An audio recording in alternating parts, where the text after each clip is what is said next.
So in the past, I've made some 3D printed gearboxes using Tamaya Gears. And the idea is to have a one piece. So this one had a dust cover. And the main goal at the time was for the Merkava to be able to have the gearbox asymmetrical and as compact as possible, so I could have the figurine on the side at 1/35 scale. See, the gearbox even has the angles of the belly of the Merkava. So I forgot about this, but it's a way that it's possible to use just the Tamaya gears. The issue with the Tamaya gearbox on Maulers is that we have to cut it, we have to make some work. It's going to be with those funky braces at an angle. It's difficult to work on, it's difficult to install, you have to cut it, and every time you open it, disassemble it, the bushings fall off, it's a pain. So the idea was, what if I make a custom gearbox for it? So let's look at the kit. The kit is this one here, 7169. There's a bunch of other ones. Some are gray, some are clear, but essentially it's the gearbox with these gears. The yellow and blue gears that Tamaya refers as G3 and G4. The final gear has this brass hex nut with a set screw that secures the 3mm shafts. So that's what I'm going to use. I'm going to use the blue gears. I'm going to use the yellow gear. I don't use the bevel, by the way. I'm going to use the brass nut, the set screw, and I'm going to use those brass eyelets. And this is the result. So this is a test. Right? So that's the plan. Motor fits in here. There you go. And now let's connect a 1.5 volt. So I always test the gearboxes with the smallest possible battery, because this way you can hear if there's anything wrong. So there you go, at 1.5 volt. The mistake is to put high voltage immediately, because of course you're going to get performance. But I want to make sure that everything's fine. Okay, now let's take it apart to see how it's made. The motor is inserted inside here. I'm going to use these ones that I use on my other Mauler, which is from Out of Darts. It's the Michel M2, Michel or Michel M2.0. They're like $3. They go at 30,000 RPM. You need good electronics board, but that's what I use for my Mauler videos on the turf.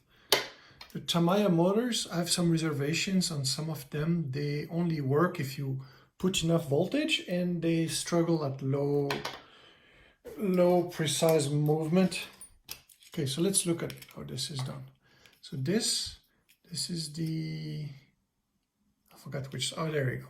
So the idea is this is the right side, so it will be inserted this way, right? So there's a left side and a right side. The right side has the motor tucked below, and the left side will have the motor raised above. So let's see how this one is assembled. So I haven't put the screws yet.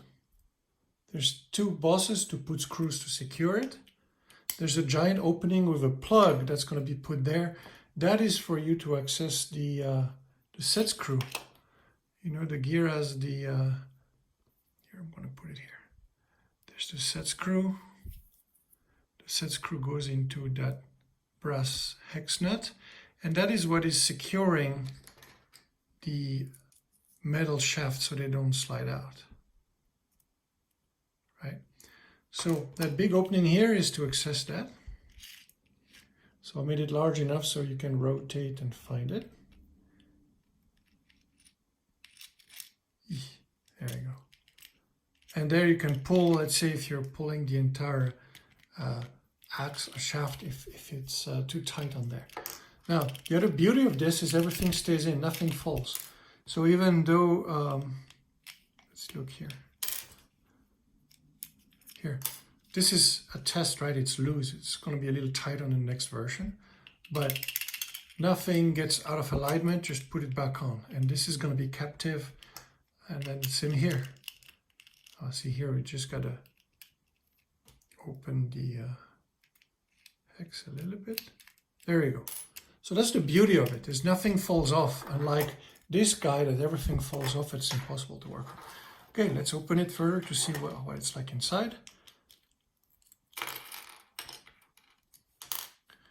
So this is the motor mounting plate. So the motor gets put there. It's going to be longer in the next versions. This is the inner casing. So I already inserted those brass eyelets in there. Just put, didn't use glue, nothing, just press them in. So this is where what the shafts ride on. So I don't ride on the printed plastic. Now let's look at the outer casing. So same thing.